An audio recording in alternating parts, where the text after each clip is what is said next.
on it today. We're going to have Jennifer Cutler-Scotti. I was blown away, and of course we have Alyson on there, the two of us, a dynamic duo there, but I was blown away by Jennifer's passion for the subject of getting cyber knowledge to folks that need it. She is a one-person wrecking crew on the myth of we have a pipeline problem or we have a skill shortage or XYZ.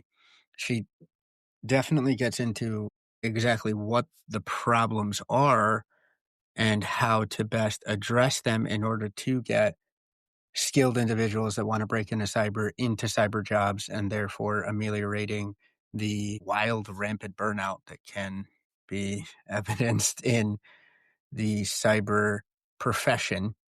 And I just, when you talk to someone, you can just tell that they're a good human being. That's absolutely the vibes I get from speaking with Jen. I was so privileged to be on here, and I think y'all will have a great time listening. So please, without further ado, let's jump into it. And of course, as always, keep it cyber metal. See you guys. Welcome back, friends, to another scintillating episode of the Cyber Mettle Podcast. I'm excited for this one. Usually a barometer is a lot of the pre-show talk, and we've been raring to go. It's been humming and jiving there. So without further ado, Omar Sangrima. I'm joined, as always, by Alyson Laterman. Alyson. Hey, thanks, Omar. Happy to be back for another episode. We are totally excited to be here today with Jennifer Cutler-Scotti, and she is the Assistant Director of the Texas A&M Institute of Data Science. And before we get started off, as we always do, we're going to give you our normal disclaimer that even though I'm a lawyer and Omar is a cybersecurity expert, and Jennifer is an education specialist in her field, we are not your lawyer, cybersecurity expert, or education specialist, but we are here to share with you our experiences, what we have seen in our organizations, with our businesses, and just through our own personal lives, and have an actual meaningful human conversation about the topics. And today's topic, we're actually really excited to go into with Jennifer in particular, which is something that is near and dear to what we are all seeing in the field of cybersecurity right now that is quite critical. What we're seeing is an erosion of those entry-level opportunities. We're seeing where people are going, wait a minute, how do I have entry level at 3 to 5 years experience, which in and of itself is not entry level by definition. And what are the schools doing to help address that really large gap? Because you don't want to go to school, get a degree, and then not get a job. That's the whole point. You've gotten your education and now you need to pay for it and be in the field you went to school for. And so that's kind of where we're going to start with today. Well, I am super duper excited to be here with you guys. Alyson, like I emailed you earlier, I was like, oh gosh, I'm super nervous. But I know just, anytime you and I talk, we go everywhere. And so hopefully we will keep it slightly contained for your audience today, because we can go so many different directions. And you are 100% right. This is something my students and, all students out there that are a big passion point of mine. A little bit of a background. I'm Texas A&M class of 2001. Whoop. Hopefully we do good in the next couple of weeks. Our first, playoff berth in very, very long time, I will say. Yes. I currently am the associate director at the Texas A&M Institute of Data Science. Prior to that, I was actually with the Texas A&M Cybersecurity Center, doing very similar things that I now do at the Institute. And one of the things that I learned very quickly when I moved from the Cybersecurity Center to the Data Science Institute, that we are pretty much the same. You can't have data science and AI. AI is a big part of data science without cybersecurity or security. So I actually have continued to work with my same students, with my same faculty across campus. And again, that's my favorite part of my job, is working with my students, helping them get jobs. I've done this for about 10 years. I will admit I am generally the least technical person in the room because I do not have a technical degree. And so advising my students and telling my students, getting them jobs and helping them, find their career paths and what they want to be when they grow up has just it's been so much fun. I'm sure we will get into that part of the conversation shortly, because you will find very quickly where my passion lies. Now, is growing up really part of the prerequisite, or can we just get the job without growing up? I just need to know. That is the first thing that I tell my students. That's the first question I ask. what do you want to be when you grow up? And they always give that deer in the headlight looks like, oh Mm, my God, I don't know. I haven't Right. even figured that out yet. And then I tell them, like, it's okay. I don't even know what I want to be when I grow up. It's like, that's right. I ask that question so that you at least can start thinking about a direction. Mm. And Right. sometimes you have 40 directions, but at least you've narrowed it down. Maybe rephrase it as, what do you want to do to help bring in an income, or what professional? But looking at it that way, right? And so that's a good question. We'll start with this. So how do you, when students say, I want to be in cybersecurity, how do you help break it to them that cyber is a really big field and help them really kind of pick which lane that might fit their interests best so that they are aligned for success? Well, and what again, then the next question I ask is, are you a people person or are you a computer person? Because as everybody, especially at least listening to this podcast, knows, cyber is not just the technical, the computers. I mean, it ranges all the way from non-technical to, the guy behind the computer hacking and protecting, the network.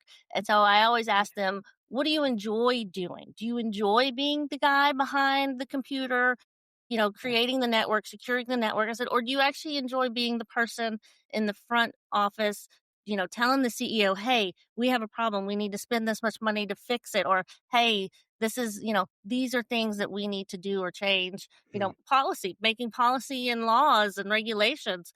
Cybersecurity has been the buzzword for, 10 or 15 years now, but we are still very far behind on having, solid laws, regulations, and policies, simply because it changes almost on a daily/yearly basis. So that's what I start them to thinking, what do you enjoy doing? Are you the people person that wants to be talking to the people, interacting with the people, or are you more of the behind the scenes computer technician, networking guy or gal? And I think that helps really kind of funnel them into the different areas that they Yeah. might be interested in. Are you finding, though, with the current work environment, that there is a bit of the crossover that even if you're not a people person, you're still going to have some of those people skills, those soft skills? Or is it really still those two lanes? Because I know originally it used to be thought of as no people, people. Where do you want to be? Mm. Right. But I'm starting to see a lot more of that crossover. Are you seeing that as well with the students and with the profession as they're starting to go out and get jobs? Most definitely, and it's probably more dependent on the size of the company they go work for. Because obviously, if you go work for the big guys, they have the people that take care of the, operation functions and creating the presentations and why we should do this and why we shouldn't do that. And then they have the whole team of guys behind and gals behind the scene. But something that is always impressive to me is our students, my students at least. And so I'm going to assume that it is this generation. They actually truly do want to make the world a better place.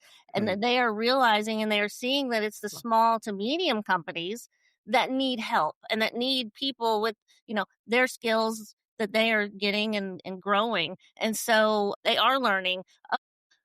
Maybe I'm not the best people person, but I do want to improve my people skills. I do want to improve, my communication skills, because I'm an engineer, a tech person. I have to bring my explanations, my conversations down to speak to the lay people, the people like me, to understand and get what they're trying to explain to them. And I think that's where you and I have really connected a lot around those topics, right? Which is when we were talking about like accolade certifications and our training materials. What I love about what Texas A&M does is it really looks for giving those students those experiences and really working with the community to give back to the community, but as well the student experiences. Do you mind sharing a little bit about how you guys do that? Because I know it's different than from a lot of universities, and I just love the things that we have discussed before in that area. Yes. So that has been an A&M culture thing for as long as A&M has been A&M. Like I said, I'm class of 2001, and when I was in school, they called that the other education. It was not what you learned in the classroom, and it was very, very important. A&M has always encouraged our students to go out, do extracurricular activities, educate yourself on things other than just what you're learning in your degree path. Become more of a well-rounded person. I don't think we use the other education phrase much anymore, but ironically, our students today have so many more opportunities for those experiential learning opportunities and education. And, just a few of the things that we provide is, you've got your standard student clubs. Currently, we do a lot of our trainings and professional certifications, for instance, through our cybersecurity club. And they are wonderful. Like I will try to keep this one short, but our students are so fabulous. They do everything. They do the training. They kind of do the administration of the logistics of helping other students get their certifications, get their learning, because that, again, that is how much they care about, helping their fellow students learn cybersecurity, get out into the world and make it a better place. And then we have other programs that students can sign up for, things that, involve internships or externships, which, that can be your standard. Go work for 10 weeks in the summer with a company, actually hands-on.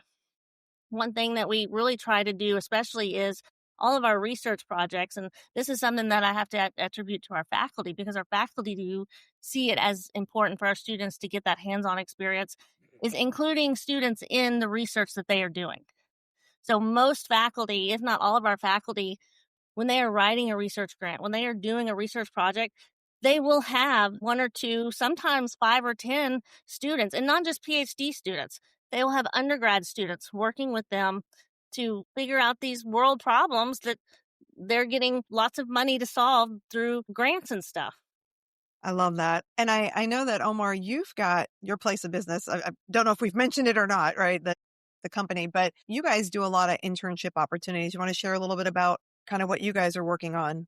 I swear it's a legal place of business. I mean, the way you said it, like my well, no, I know we've had guests that are market like, "Don't name my company." So no, like I'm not. That's the old me.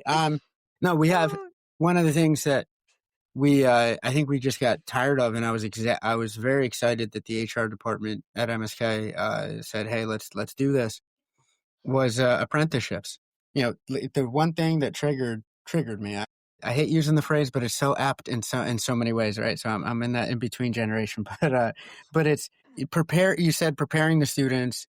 They're helping other students to prepare for getting out in the real world. That's kind of what drives, obviously, the apprenticeship program. We have a couple high school students that are in there and they shadow us. They get their hands on, like you said, very real day-to-day experience. But what happens when you're preparing them for that and then there's nothing there to send them out to? Like, are you seeing that more and more? Is that a trend? Am I in a weird spot, or like what? Yes. Well, so we all know the last 10 years in cyber, doomsday has been, there are 500,000, cyber positions available by 2030. There will be another 500,000.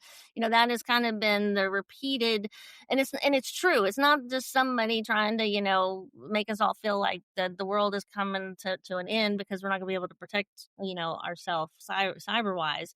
But one of the biggest challenges that I'm seeing my students have is a normal entry-level position. I mean, it could be, junior cyber analyst, junior DevOps engineer. These are truly entry-level positions, are requiring 2 to 3 years experience. Yeah. And, as a 21, 22-year-old college graduate, to have at least 1 year of experience, because maybe you did do an internship. You were lucky enough to get an internship. Maybe you were a student worker and able to work in a faculty member's lab. So, you do have that. But 2 to 3 years, that's a lot. It's hard. I mean, that is, to me, you're not really an entry-level person. That's at mid. That point. Right? Aren't you? Isn't like 2 to 3 the next kind of tier? It's supposed to be. I never like understood 3 to 5 that. should be that mid-level at that point. Exactly. I thought you're past your probation at 2 to 3 years, right? So yeah. And so that's a challenge. And that is one of the things that I really try to work on with my students. And I try to help my students understand, just because it says 2 to 3 years experience, you don't have to have necessarily paid work experience. This is where you need to start bringing in, hey, I was the president of the cybersecurity club for a year, and then I was a vice president prior to that. Here are the things that I did. And you want to obviously align that with the job description and the job skills that they're looking for. But I'm trying to get my students to think about what you did is your experience. Just because it wasn't paid does not mean you can't put it down on your resume. And so that's another, that's coming a little bit easier, a challenge to tackle a little bit easier. But, students, they're so humble. And I'm the most, when it comes to writing and tooting about myself, I can't. I'm like, I'm a great person. Like, you asked me, what is your big title? And I'm like, well, you don't even have to give me a title, right? And so that's the big thing, teaching our students. You have to toot your own horn. You have to advocate for yourself. Say all the great things that you have done. You don't think they're great, but you know that it can show that, hey, look, I really do have this skill, even though someone didn't pay me to do it. It's funny. We talked about that with Jose Toledo. He was a guest a few episodes ago, and he was talking about that transition from military to civilian and how you're taught, don't toot your own horn, don't stand out, those types of things. And how do you translate that experience into, oh no, this is relevant skills, right? I can assess a crisis communication situation. I can look at these, deal with risk assessments. Yeah. And with the students, if they're training other students on how to pass certain things, whether it's Hack Me, right, or Security Plus or whatever it is, that is a skill, because even if they turned it into, was able to train X amount of people to understand these technical concepts and pass this certification, that may align with those job duties depending on what they're looking for, and the soft skills, right? Yeah. That at least gets them those. 100% on the soft skills part. Yeah. Well, are you finding that you're able to find qualified internship opportunities for the students? I mean, are there businesses or nonprofits in the community that want to work with TAMU to be able to get in there and get more people like butts and seats to do some of these jobs and get that experience? Yes. And finding the internships and getting the students into the internships is truly not the hard part. I mean, and I tell all of my industry partners this, all I need to do is get you in front of my students or my students in front of you, and they will do the rest. I mean, they will blow your mind. They are so brilliant, and it's like, so I'm never worried. Sometimes what it is, though, it is actually getting industry in front of my students, or my students in front of industry. And yes, industry, big and small, come to us all the time. We want to help. How can we help? We want to sponsor a datathon. We want to sponsor a hackathon. Industry is actually very supportive. But sometimes getting those moments, like career fairs are great and wonderful. And we've had this conversation before, Alyson. Right. I dislike them to my core because, especially a school like Texas A&M, our engineering career fair, 10,000 students, 400 companies over 3 days, which that's impressive, right? Yeah. But I feel so sorry for my students and the recruiters and hiring managers that come because they're literally repeating the same questions, answering the same questions over and over again.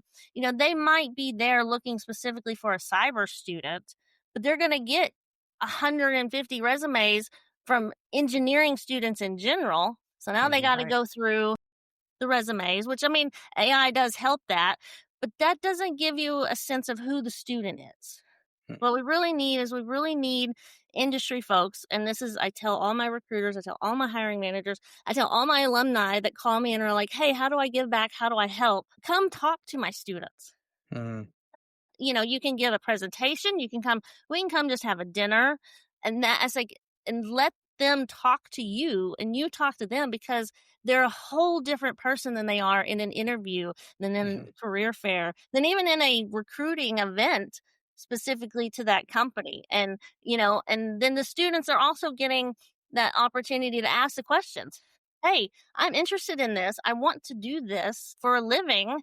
Am I headed down the right path? Am I doing the right thing? What else can I do? I mean, these are questions that they have, and it's more than just a 2-second answer. They want to have a conversation, and industry and hiring managers need to have conversations with the students, because then they can get a better feel of who they are.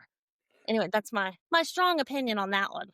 I think you're covering something that, and it's funny because I think Alyson, you, myself, we know folks in the industry want to do this, but it's like ships in the night in terms of finding those outlets and going, where can I be, most effective? To your point, having that conversation, coming back and in a small group setting on giving you the real, hey, do this, don't do that, or based on what you told me you want to get into, or judging from, you're not going to find this in a textbook. They're not going to say it online, but here's real industry, knowledge, just the stuff that you're going to get by being in there. I know folks in my industry, like you mentioned, Alyson, Jose would love to do that. I bet you there's a couple outlets that he's, it's just, where's that disconnect happening, do you think then? Like, is it like on what side of it? How do we ameliorate it? Like, what are your thoughts there? I don't think there's one answer to that question. I know, for instance, at Texas A&M, again, you hire any of our students, and in whatever degree they get, whatever field you're in, you hire one of our students, you are getting a student with a quality education that, knows what they're talking about and doing, as a recent college graduate. So, that's a lot of what, when people are coming to recruit at A&M, that they're going off of that. So they don't necessarily feel the need to have these deeper, more detailed conversations. But A&M is so big, and I feel like this is probably like University of Texas is huge, even Texas Tech, those are just Texas schools, right? Me as an industry person, me as a no-name industry person, like everybody, Amazon, Google, Facebook, they don't have to recruit. They could just not go on a single college campus and they would still get 500 applications per job, right? Those guys, we're not really talking about those guys. We're talking about the medium to small, especially small companies. They don't know where to start. Who do I talk to even get on campus and get in front of students? And really, and I hate to say this, but the answer is, you just go and you figure it out. You go and do the work. What's the worst that could out to the Career Center and say, hey, this is what we want. Career Center, like I know the A&M Career Center is fabulous. I have a great relationship with them. They always send people my way, pass people my way. Go to the department of, computer science. We want the more technical cyber kiddos. Computer science. I mean, like anywhere you start on a university campus, because they want you to hire their students. We want you to hire our students. They are going to help you get in front of students. And then you start building those relationships. And, here, let me introduce you to our cybersecurity club. They do events and you can get involved with them. By the way, we have a women in cybersecurity club as well. We also have a Aggies in coding. So like you have to go and have the conversation with somebody. And again, I'll warn everybody, a school like Texas A&M, very big, very huge. But trust me, once you start building those relationships, it's going to be well worth it. I was like, if somebody were to try to reach out to someone at Texas A&M, where's a good place to just start so that they aren't overwhelmed with that process? I would say, so if you generally looking to hire, the Career Center, a Career Center at any college is probably the best place to start, because they do know and have at least the best contacts, on the phone. You want to hire cyber? Here's cyber. You want to hire someone in policy? Here, talk to this department. Oh, you want to talk to someone more on the networking side? So Career Centers are always the best spot to start. Again, student clubs, because that is a direct contact to students, is helping the student clubs. And again, kind of like what I was talking about, A&M has always had the culture of the other education, of building our students up outside of the classroom. And the way A&M does our student clubs is they are fully 100% student run, developed. I mean, they all have a faculty advisor to make sure, they don't cross the lines that they shouldn't, and they know how to do things legally and correctly. But all of our student clubs are students, 100%. Everything they do, all of the sponsorships they get, students are talking to those industry directly. The presenters they get, students are the ones that are going out and getting them. So student clubs are always a great place to start too. Awesome. Well, I'll say I want to kind of go back to the beginning a little bit. And so we're seeing this issue in the industry, and we talked about with students, right? Looking at the experience they already have to try to fill that job posting, looking for 2 to 3 years experience on something that's entry level. What other recommendations might you have, or thoughts that you've had that I know we've talked about a little bit to kind of combat that? Like, where do you think this gap is coming from? I hate to call it a gap. Everybody's got a gap at this point, but it's a gap. Right. If you've got students and there's no 0 to 2 jobs. Like, one, where is that shift come from, right? Where it used to be get into, some IT kind of jobs and work your way through cyber, so you understand the systems before you try to secure them. You kind of got to know what you're working in. And those opportunities seem to be going away. Do you think it's just AI or a combination or something else? And then the second part of it is like, how do we as an industry really try to bridge that gap between, we've got all of these students, right? We see all of these reports. And in fact, some of the ones I've seen from not our company, we don't do this, but other certification companies that say, oh, there's millions of jobs that are open. And I can tell you, living on LinkedIn, I know Omar sees it every day.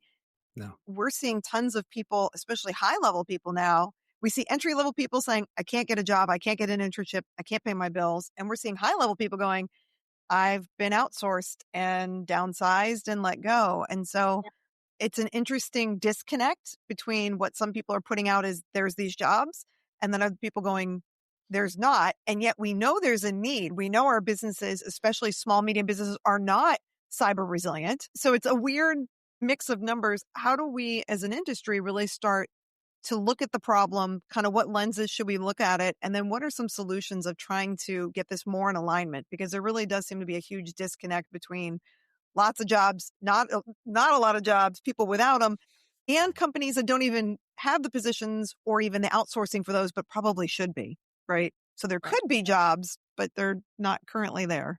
Right.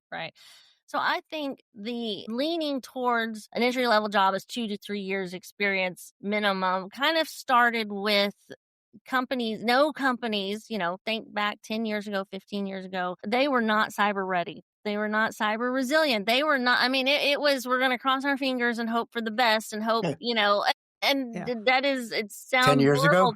That's the truth. It's still, and I'll a say lot it's of still companies it's kind of like that because again, hey, Alyson, you know this, and we work with a lot of startups, through A&M, our A&M Innovation Office. We work with, community, the local community businesses.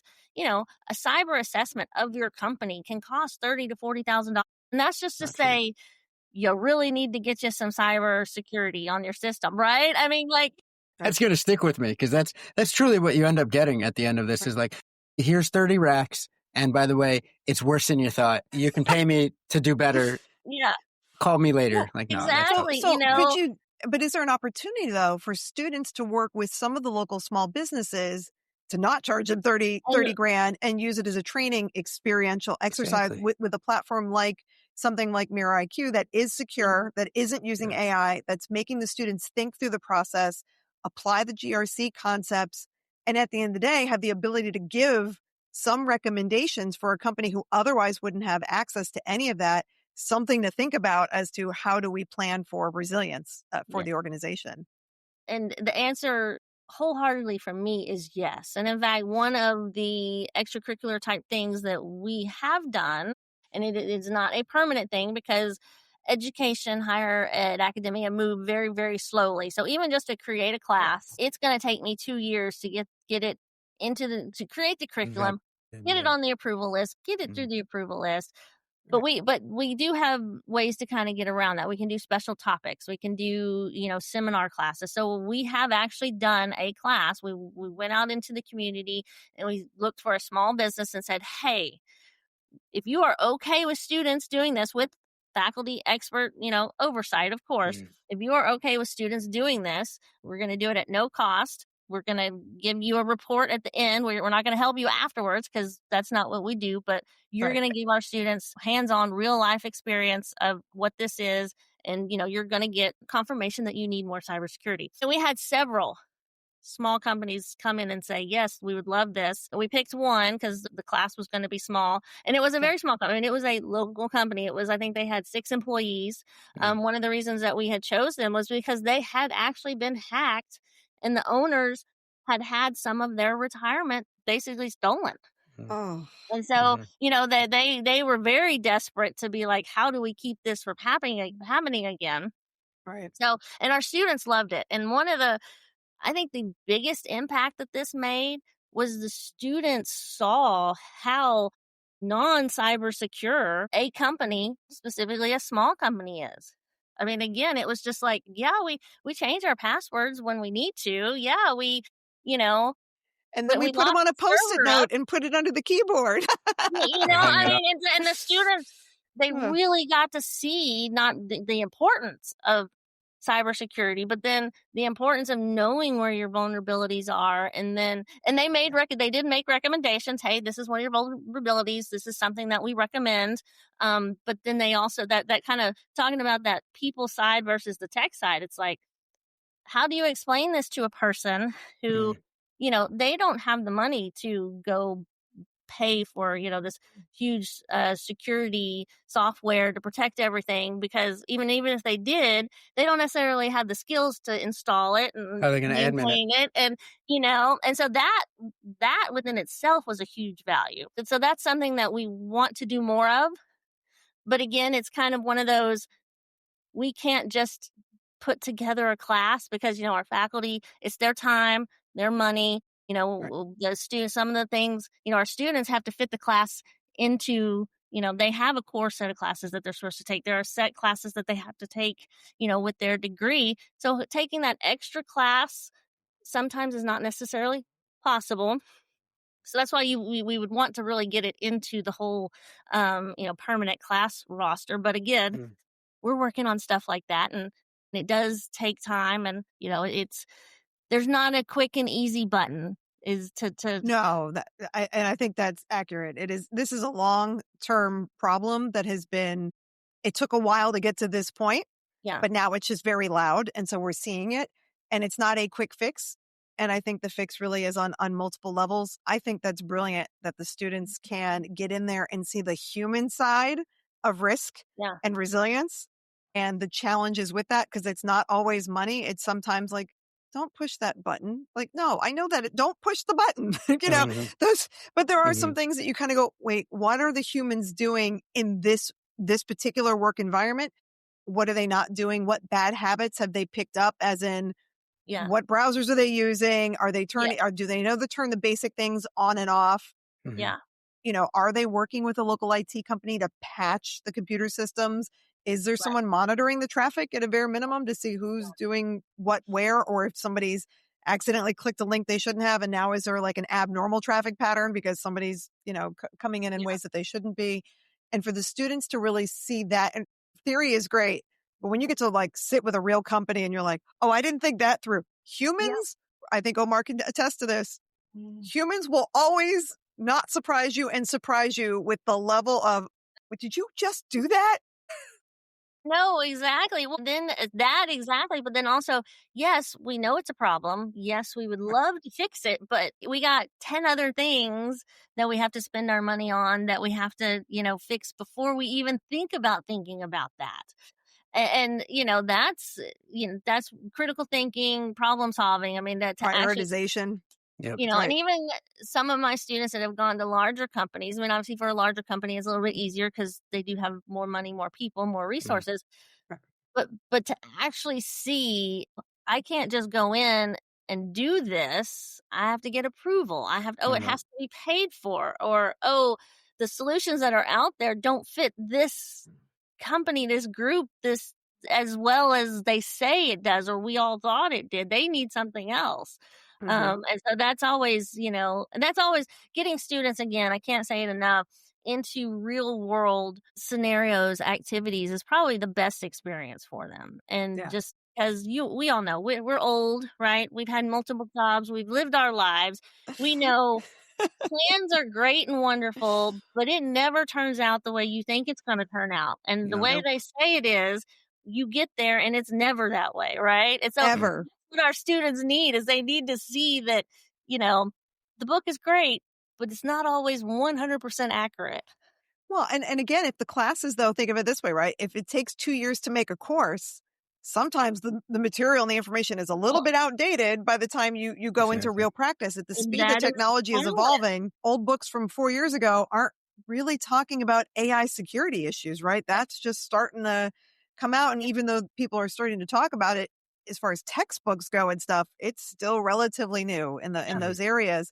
And the impact, because to your point, Jennifer, from early in the conversation, the regulations are changing all the time. It's very inconsistent. It's very much, we've talked about it as a patchwork quilt. It's like, this state may do it this way. And they're like, oh, but why do I have to worry about California? because you sold your product there. That's why you've got a user logged in there. I don't care that you're in Idaho. You just opened yourself up to California, right? You sent something to Europe. Oh, well, now we got to go deal with EU AI Act and they're changing, right? I mean, that's not even the same as what that was. So it's, I think it's I always say this, not law school, but the practice of law and the practice of governance and risk and compliance and really any kind of cybersecurity in that broader, how do all the pieces fit together? What are you looking at? You're trying to figure out the biggest puzzle pieces. What are those key identifiers? You're looking at the risks. What is the likelihood that that vulnerability is going to turn into a risk? And then what's the expense if it does? How much does it cost to fix it? Can we and what, if we don't fix it, how big is the cleanup, right? Yes. And taking all of that information and being able to synthesize it and say, all right, based on our current priorities and our budget and where we're at and where we want to go, how do we get there? And really learning to say, I know I can't fix all the things. Am I willing to accept the things I can't fix right now and fully understand and walk into it with open eyes? And that's a big thing for a company to be able to understand that. And for students to learn, you're not going to fix all the things. You're not going to have the budget to fix all the things. You're not going to have the time, the energy, the resources. Yeah. How do you help a company understand I don't want to say the biggest bang for their buck, but that's really kind of the concept of, or which ones deal with safety, right? And Omar, I know you deal with that on the medical side, right?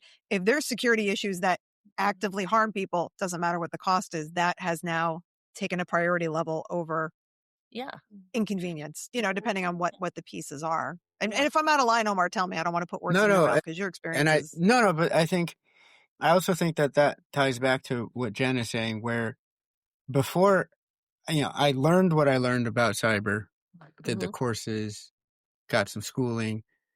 Before I got to the environments that I've worked in a law firm prior, worked in a physical security company before that, now work in a hospital care center. The students are not going to understand or appreciate what you just touched on, Alyson, where if I'm pitching, let's talk about in your environment for vulnerabilities, certain stakeholders are going to go, listen, that's computer stuff. I deal with life support. Yeah. Talk to me. If you're not going to talk to me in that language, I'm not going to want to listen to you. Now, you can do a quick, I'm giving away the trade secrets here, but you can do a quick trick there and go, no, listen, these are the regulations that have to do with patient safety and liability and that arena. Let's talk about that and let's see how we can maybe get your IT environment to support you on that journey. As a student, there's not going to be a lot of material out there that's going to tell you about making that switch. Right. If you see it, like had I seen it 6 years ago when I first started at the hospital, I think, I don't get yelled out of as many rooms, say. Now, everyone here was great, but, they were, patiently waiting for me to stop talking and then, okay, cool, get out of here because you're talking about cyber. Like it's a different, but students aren't going to understand that. Like you said, Jen, the other education or getting seat time or shadowing someone in a specific realm, right? I'm sure it would be different in terms of how I'd have to talk at a bank, still a highly regulated environment, but you want to touch on different things and there's going to be different words that are going to get you past doors and whatnot.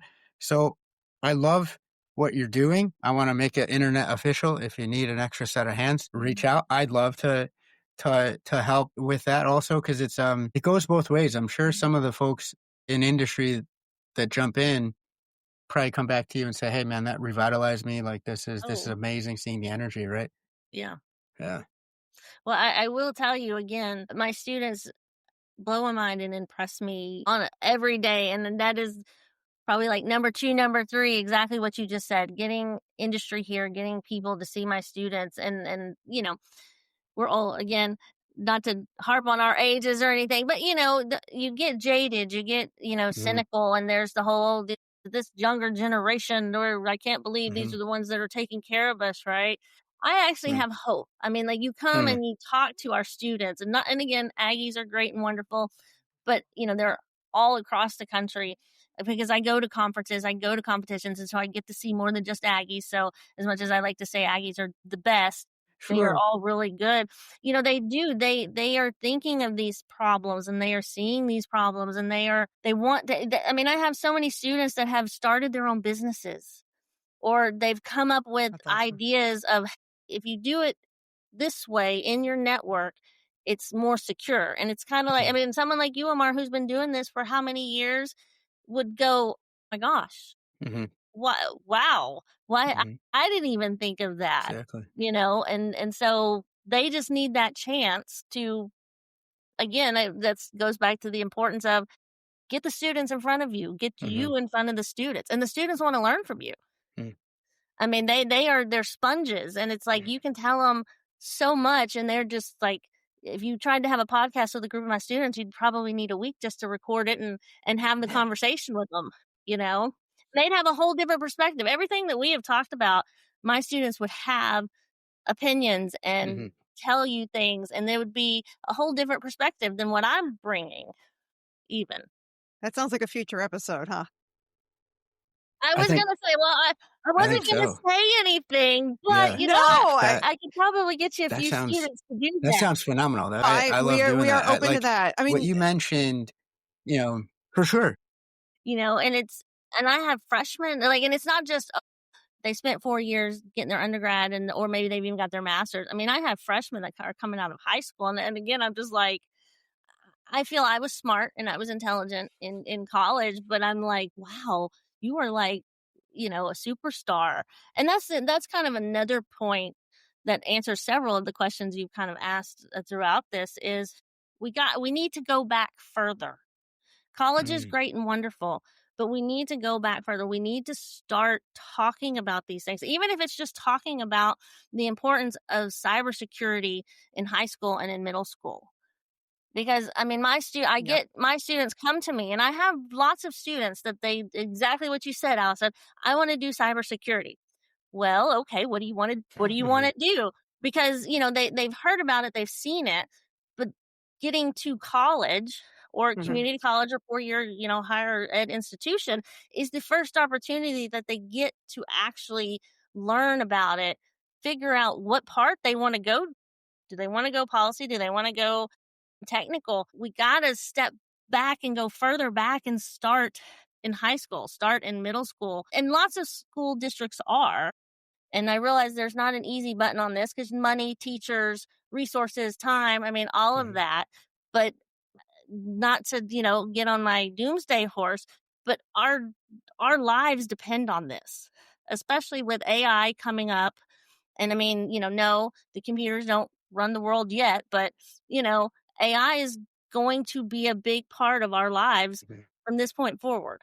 And yes, humans are going to always be involved, but we need to start teaching the people that are going to be building these systems. Security is important. Thinking ahead, who's going to do it, who's not doing it is, that I think, Jen, we got to froze. We froze up here on you. I think we lost her, Jen. Oh, no. Oh. All right. We can always kick her out and have her come back in. I think so. Because this was a good point. I want to hear about it because this is what we talked about before. Absolutely.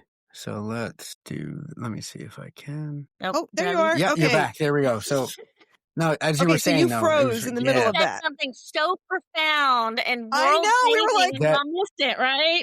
The computers didn't want you to say it. I think it was so important that it was like, nah, this exactly. is what was the last part y'all heard? You were talking about how we really need to start with, and it's funny because this is something Omar and I have been talking about for a lot and I think it was actually in our first episode, we were talking about how there really needs to be kind of like when we had computer classes back in the day in elementary school, and it really needs to be more focused on technology safety and paying attention to those things as we're learning and to use those pieces, right? Whether it's learning the basics of cyber resilience and cybersecurity, understanding what AI security is. And nobody's asking for detail, but enough that you combat the apathy with here's why I should care.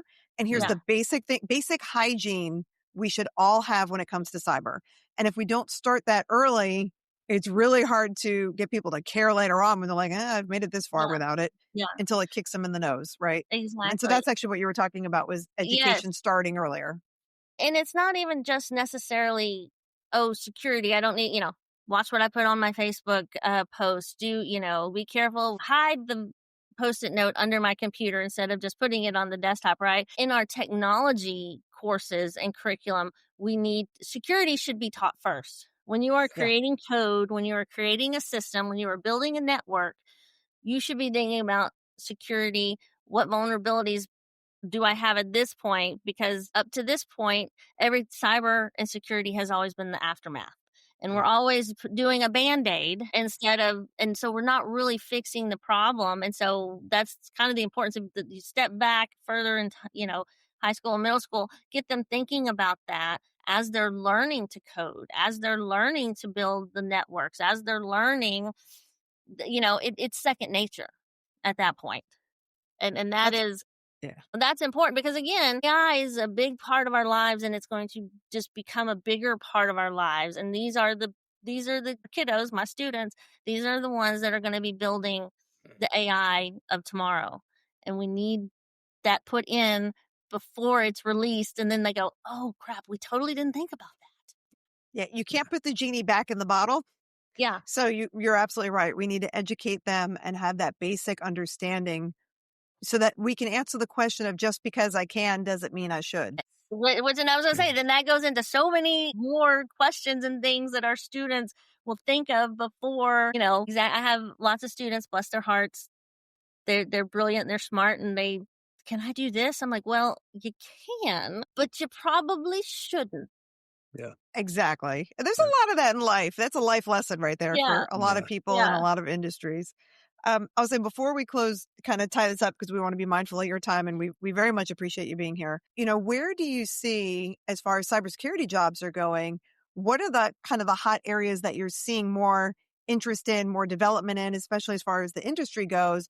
What are those little facets within cybersecurity that people should really start paying attention to now?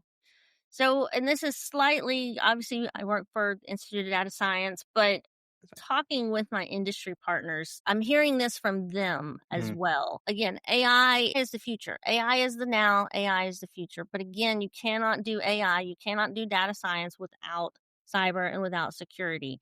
And so that is, in fact, I went to a conference yesterday, and one of the gentlemen that was on a panel, he worked for Intel, that he basically said data science and cybersecurity are two of the most important career paths that any of our students can take. And he also tried to reiterate that it's not just the technical side. You got to understand how it's going to fit into our society, how it's going to fit into a culture, how it's going to, work. And so you can help the lawmakers, you can help the decision makers, you can help the leaders that are, let's build our own, agentic AI that is going to learn off of, Reddit or Facebook but oh yeah, by the way, your proprietary information is also going to be in there. Right. And it's also a little scary that that's the learning data set. I love me some Reddit, but that's also slightly terrifying as well. So yeah, you're right. I will admit, I try not to think about that. Yeah, right. But but it is, I think you circumvent it again by putting those guardrails in a place where you go, listen, this is part and parcel with learning the tech. It's learning how to secure it. You can't disambiguate the two. And I feel that maybe this is slightly the cynical industry person in me, but I think this generation, that's a uphill battle. I think there's more fruitful if we can teach it earlier.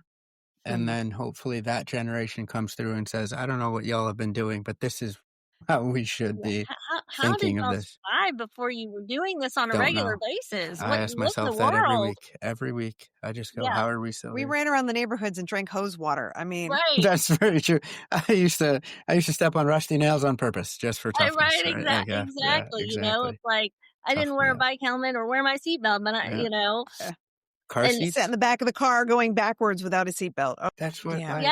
Exactly. Kids. I have literally had kids. Did y'all really not wear seatbelts? Yeah. In fact, it was a huge fight to get that to become a law, just like cybersecurity. Click it or ticket. I mean, it was a whole really trying to get. Is a huge fight now. Yeah. It's my time. So just to kind of wrap that piece up a little bit, just talking about the industry. So it sounds like it's a little bit of ethics. It sounds like in those cyber and AI crossover, a little bit of ethics. It sounds like a little bit of governance, right? And those types of things to make sure we're really understanding how things need to work together. And definitely with that crossover, yeah, I agree with you. I think it's weird to look at it's just AI and it's just cyber when really you have to look at both together in the way that they work because AI can cause security issues, Yeah. type of thing. And AI can be used to help, patch certain issues. And there are different things if it's done securely and correctly. So I don't think they can be looked at as two silos. They really do need to be kind of Yeah. part of the bigger picture together in that interwoven way. What other things might you want to share with businesses or people looking to get in the industry or advance in the industry that in your experience you have seen that has been helpful? I think that it's kind of back to our question that started the whole conversation. Hey, come join us on our podcast. Is this what is really an entry level position? And I kind of to answer a question late is some of the issue is industry thinks academia is already doing something. Academia thinks industry's already doing something, and that is where the disconnect is. Industry assumes that academia is teaching this, this, and this. Academia assumes that's fine. They'll learn it on the job, or they don't need this, or they need this. And industry and academia, and you can even throw government, because the government right now, they want to modernize. They want to do all sorts of things, and generally the government is the big push for that. This is how we're going to use AI. This is how it should be used. These are the security, cybersecurity things you should have in place, especially if you're going to work for the government. I think all three of them, and I know that's like saying, to get them together and start realizing, hey, we're not necessarily doing what you think we're doing, and you're not necessarily doing what we think you're doing. So how do us together? We need to do this together. And, that's an easy answer to a very challenging actual solution, but it is something that I would talk to my industry folks about. Go to campus. Don't just recruit, I'm just going to send them my job applications and interview the people that apply. No, go to campuses. Go meet the students, meet the faculty, make those relationships, because that is probably the most impactful on both sides, for industry and for students. It sounds like you got to bring the human back into all of this, right? It's all about relationships. It's having the conversations. It's putting yourself out there. And as somebody I had a meeting with earlier today say, if you don't ask, you're not going to get. So if you in the industry are looking to have those conversations and meet students, it sounds like there are plenty of opportunities to be able to go, I'd love to come present and see how we can have a communication or a lunch or a club meeting or something to be able to get involved in some way, whether it's mentoring, internship, or just having the conversation of where are you at and where are we at and how do we work through this problem together? Exactly. And again, A&M, greatest university there is, right? I'm slightly biased, but it can be any. Go to the community college, go to the technical college, go to, the smaller 4-year college, come to Texas A&M. Anywhere you go to the high school. In all honesty, I can't say we got to back up and start with start sooner. Go talk to the high school. The high school, that level is so hungry for engagement, for how do we do this? What do we do? Because, at university, we have industry partners that we work with on a regular basis. And, that conversation is actually very common. High school level, K through 12, that is not. Right. And they're just, besides time, money, and resources that they have none of, they're just crossing their fingers and hoping that they're sending their kids off to their next level with the best foundation and, knowledge that they can. And I'm going to add to your other thing from earlier about the industry, assuming that the school is doing certain things and assuming that the educational institutions vice versa. I think one of the big problems that we've seen, we'll just use air quotes again. Omar loves when I do that, but generally have seen with organizations here in the United States in particular, is that there has been in many, many years, a removal from where the organization trains. They don't want to invest in the training, in the certifying up, in the making sure people have skills. They just want you prepackaged, ready to go. And I don't think that's a realistic expectation at this point in life, right? Nothing makes you, especially in this field, where it is so unique and customized for that particular business, for that industry, because, right, it's the size of the business, the type of the business, the number of people, the number of money, the number of issues at stake, the type of data, all of that changes what the needs really are and the skill set used, whether you have to communicate high, low, medium, across panels, everything else. And I think we have to go back to basics. We have to go back to humaning. And Yeah. I know companies I get for financial reasons don't want to invest because, oh, you're just going to leave concept, right? Why should I put my money there? Instead of looking at it as, hey, if I invest time in them and I pay them fairly and treat them well, maybe they won't want to leave. They'll want to continue to grow with us.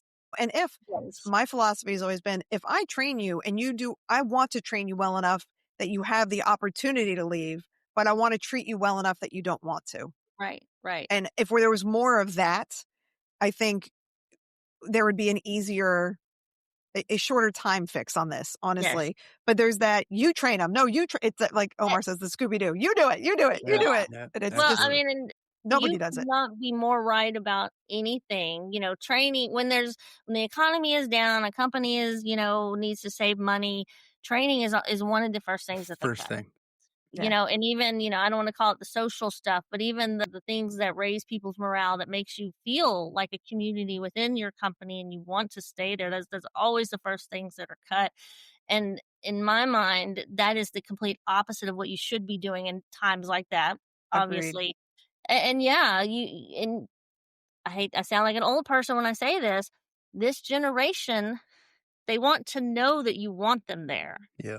They want to know. I think we all want that in some way. Even the old people, we want to know that you want what we have. Why should I be here otherwise? You invest in them, they are more than likely. And I see this even just with my students and working with, the institute. It's like I'm investing in students. And so students come to us because they want to now work with us because they know we are investing in students. Exactly what you're saying. Invest in your employees and they're going to want to stay. People are going to want to come work for you. And then maybe you'll be the next Amazon and you don't even have to recruit because everybody knows that you're such a great place to work for, right? That's right. But yeah, that is a huge, that could be like a whole other podcast, literally in general topic, right? Didn't we tell you this would go easy? You were worried. Exactly. We're like, don't worry. We're going to talk for 30 minutes. We are now at 58 minutes. And so, but Jen, sincerely, every conversation with you is enlightening. And I very much appreciate that you spend as much time with me as you do. So for anyone listening, Jennifer is not full of lip service. She genuinely means what she says. We have had these conversations. If she's saying, come talk to our students, please, as part of the industry, take her up on that opportunity, right? Yes. Come see what is out there. These are young people that have grown up with technology in their lives from day one. And if they're in this field and they want to do it, they really want to do it. And they want to make those connections and they want to understand what's going on. And hopefully they will help us get out of the holes that we are digging for ourselves. They want to learn. They want to make the world a better place. They do. Which I will admit, I'm not sure that's exactly, I was that good a person when I was 18 to 21 years old. I can tell you only because of stuff I had been through. That's always been like a part of like, I just want to make it better than how I had it and leave it better than I, right. get the opportunities, pay it forward. Omar always talks about not pulling up the ladder behind you. Right. And at 18 to 21, I can firmly say I was 100% a pirate at 18 to 21. I'm not going to lie. That's actually I had very good. The black grease under my eyes. All right. I have bad teeth. And I was looking for what could happen, but it's so good that we're in better hands, obviously now, right? But Omar, you turned out fine. You did okay. You know what? Fate took care of me in that sense. It showed me what I needed to see. We got a few pirates in this generation too. Sure. But again, if we start, investing in them, we'll get more Omars than we will, Right? Give the cats the saucers of milk and they won't turn into pumas or jaguars, right? They'll be nice cats.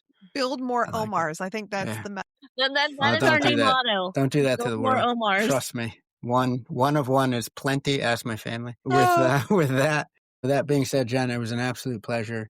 As advertised, Alyson was telling me in the lead up, you're going to have a blast.